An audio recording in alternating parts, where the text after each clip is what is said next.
Hey everyone, welcome to another episode of the Fantasy Football Fallout, where I watch every play of every game of every week, trying to find you the daily fantasy and fantasy football sleepers that nobody else knows about. I go deeper than anybody. Thank God I have a great wife that lets me watch as much football as I do, because let me tell you, it's a lot of football. So today, or I should say this morning, I'm going to be talking about the Cleveland Browns versus the New York Jets. For me, when I'm taping this happened last night on Monday Night Football. Let me just start with the Jets because I think it's going to be quick. I can sum it up with one word. It's yowza. Bad luck. Sam Darnold, mono. What is he doing? Who's he making out with? Who's he kissing? No, it's really bad luck. But look, the Jets, I thought they had coming into the season, they had some talent. I thought they could be a tough out, and they still will be. I mean, it's not like the season's over or anything like that. But, going 0-2, I believe both losses were at home. I think they lost that first game to Buffalo at home. I could be wrong, but, it does include a division loss, and it also includes a second conference loss. That's bad. New England, we see what they're doing. They're not going to win the division. Buffalo is actually pretty good. They're kind of an under the radar team coming to the season 2-0 already. They look pretty good.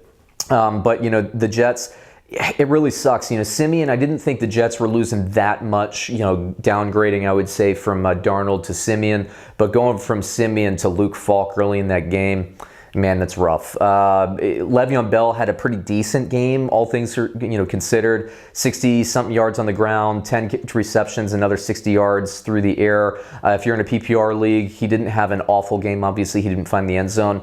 Robbie Anderson, I thought, looked okay as well, 80-something yards receiving. But this team has lost Quincy Enunwa, who I think is a very under-the-radar receiver on that team, and it's kind of a bummer that they lost a big target that could be big in the red zone. Herndon's still out for suspension at tight end.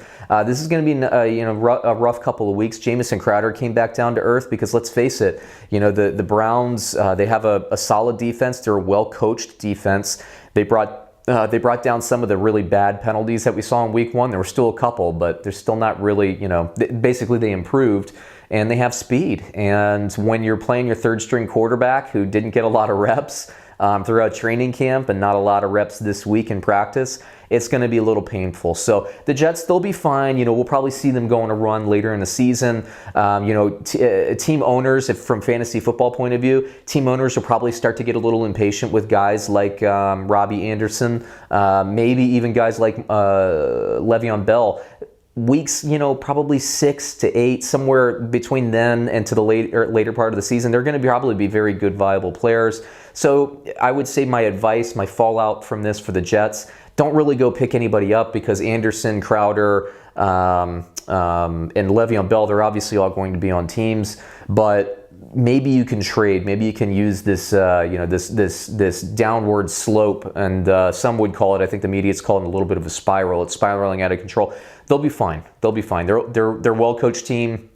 They'll rebound. This defense, I think, is pretty solid, but we'll see where it goes from there. Now, for the Browns, look, I still think they're passing too much with Baker Mayfield. He had an okay game. I think he was only 19 of 35. That's not great. Okay, he got 1 touchdown. If you're a fantasy football owner, you're expecting bigger things, because I know where he was going in average draft position. You want bigger things, and I think bigger things in this offense would come, but they need to run the ball a little bit more with Nick Chubb, in my opinion. Chubb, I think he had 18 carries, 60-something yards. Not a great, yards per carry average, but you saw in his touchdown, man, he had a little bit of daylight, and he ran that thing into the end zone.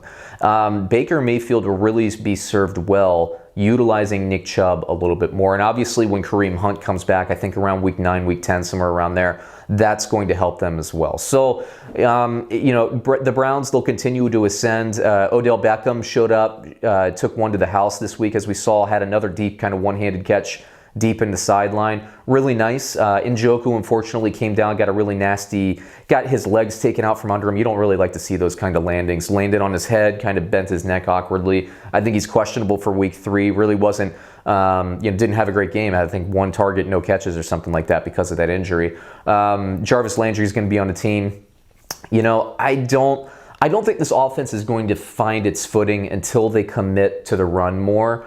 and that's play calling. That comes with Freddie Kitchens. So we'll see. Baker Mayfield, 300 yards, a touchdown. It's okay. It's not getting you paid in daily fantasy. It's not really winning you games in fantasy football. I think people are really expecting to see 3 touchdowns, 350 yards from him. And like I said, I think that's there, but I think they need to run more to set up some more play action rather than just try to feed the ball to Odell Beckham Jr. as they have in the first 2 weeks. We'll see how they rebound. But hey, for Cleveland Browns fans, the injury to Ben Roethlisberger, although I liked what I saw from Mason Rudolph, it does open up some opportunity now. I think they're, that loss to Tennessee, I don't think that was a bad loss. I think we'll look back and see that Tennessee's a tough team. We'll see where it goes. I think that they do have a little bit more daylight and certainly some room for improvement, so we'll see how that goes. Rashard Higgins is still out. I'm not the biggest Njoku fan in fantasy terms, so there's not really a ton of fantasy football fallout for me other than I expect at some point Freddie Kitchens and the coaching staff in the Cleveland Browns to go after Nick Chubb. So if you have him, hold on to him. Maybe if you're in a league and somebody owns him, they're getting impatient, I suggest trying to pick him up on a trade. Please like, subscribe. We could use your support. I have 2 links. There's the red button on the bottom right-hand side of your screen. There's also the logo on the top left. Both of those will take this, you to the subscription area. We really are trying to get to our 1,000 subscribers, and we also need some watch time. So if you could check out our whole playlist in the upper right-hand side of your screen, that's where we place basically all these fantasy football fallouts. I also do playlists for previews. So if you're looking for some daily fantasy wisdom going into the next week, week 3, I'll have that available for you as well. So thanks a lot. Check us out on another episode.